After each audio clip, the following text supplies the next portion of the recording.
భాగ్యనగరానికి మరో ప్రతిష్టాత్మక సంస్థ రానుంది. హైదరాబాద్ లో గూగుల్ సేఫ్టీ ఇంజనీరింగ్ సెంటర్ ఏర్పాటు కోసం గూగుల్ తెలంగాణ ప్రభుత్వం మధ్య ఒప్పందం కుదిరింది. సీఎం రేవంత్ రెడ్డి నివాసంలో ఆయనతో భేటీ అయిన గూగుల్ ప్రతినిధులు ఈ మేరకు ఒప్పందం చేసుకున్నారు.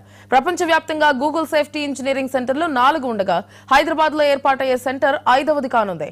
అలాగే ఆసియా పసిఫిక్ దేశాల్లో ఈ సెంటర్ 2వదని సీఎం రేవంత్ రెడ్డి తెలిపారు. Google chief information officer Royal Hansen ఆధ్వర్యంలో కంపెనీ ప్రతినిధి బృందం సీఎం రేవంత్ రెడ్డి, ఐటీ పరిశ్రమల శాఖ మంత్రి శ్రీధర్ బాబుతో సమావేశమయ్యారు.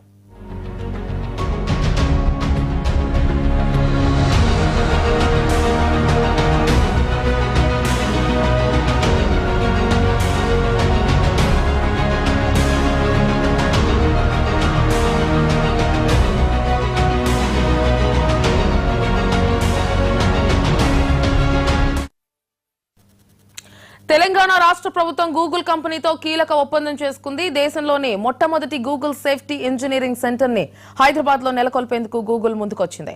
భాగ్యనగరంలో స్థాపించే సేఫ్టీ ఇంజనీరింగ్ సెంటర్ ప్రపంచంలోనే 5వది.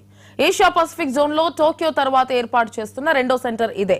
గూగుల్ సేఫ్టీ ఇంజనీరింగ్ సెంటర్ అంతర్జాతీయ సైబర్ సెక్యూరిటీ హబ్ గా నిలవబోతోంది. ఇది అధునాతన భద్రత మరియు ఆన్లైన్ భద్రతా ఉత్పత్తులను అభివృద్ధి చేయడంలో కీలక పాత్ర పోషిస్తుంది. అత్యాధునిక పరిశోధన, ఆర్టిఫిషియల్ ఇంటెలిజెన్స్ ఆధారిత భద్రత, సైబర్ సెక్యూరిటీ నిపుణులు, పరిశోధకులకు ఈ సేఫ్టీ సెంటర్ సహకార వేదికగా ఉపయోగపడుతుంది.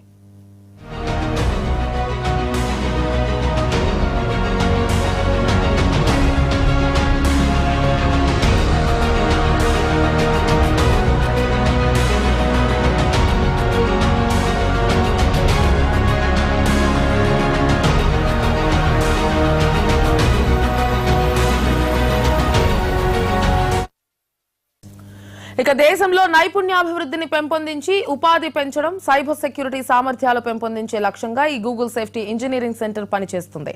ఇప్పటికీ భారీ సంఖ్యలో ఉద్యోగులున్న గూగుల్ ప్రపంచంలోనే అతిపెద్ద కార్యాలయాన్ని హైదరాబాద్ లో నిర్మిస్తోంది. ఈ ఏడాది అక్టోబర్ 3న జరిగిన గూగుల్ ఫర్ ఇండియా 2024 కాన్క్లేవ్ లోని సేఫ్టీ ఇంజనీరింగ్ సెంటర్ ఏర్పాటు విషయాన్ని ఆ కంపెనీ ప్రకటించింది. అప్పటి నుంచి GSECని తమ రాష్ట్రంలోనే నెలకొల్పాలని గూగుల్ పెట్టుబడులను ఆహ్వానించేందుకు వివిధ రాష్ట్రాలు పోటీ పడ్డాయి. అయితే తెలంగాణ ముఖ్యమంత్రి రేవంత్ రెడ్డి అమెరికా పర్యటన సందర్భంగా గూగుల్ ప్రధాన కార్యాలయాన్ని సందర్శించారు. అప్పటి నుంచి హైదరాబాద్ లో ఈ అత్యాధునిక సెంటర్ ఏర్పాటుకు ప్రభుత్వం ప్రత్యేక చొరవ చూపింది.